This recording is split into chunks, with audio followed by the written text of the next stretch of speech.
অনেকে অনেক রকম পদ্ধতিতে কিন্তু স্মুদি করে থাকে। আমি একদম ঘরোয়া পদ্ধতিতে আমার মতন করে কিন্তু আমি স্মুদি বানাই। তো দেখো এখানে কিন্তু টক দই নিয়েছি, আর নিয়েছি 1 কাপ মতো ওটস। যে যেমন খায় সেরকম পরিমাণে নেবে। আর তারপরে দেখো আমি নিয়ে নিচ্ছি একটা কলা।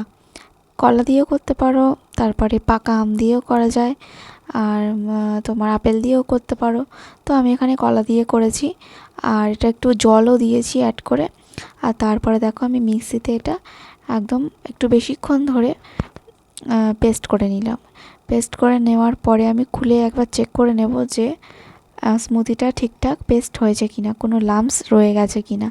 তো আমি চেক করে দেখার পরে দেখলাম যে একটু মিষ্টি কম কম লাগছে।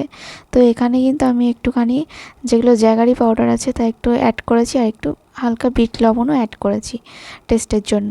তো তারপরে আবার কিন্তু আমি মিক্সিতে দিয়ে একটু ঘুরিয়ে নিয়ে তারপরে দেখো একদম স্মুদিটা রেডি। আর এটা কিন্তু খেতে অনেক টেস্টি হয়, বাচ্চাদেরও দিতে পারো। এটা কিন্তু খুব হেলদি একটা রেসিপি, তো অবশ্যই ট্রাই করতে পারো।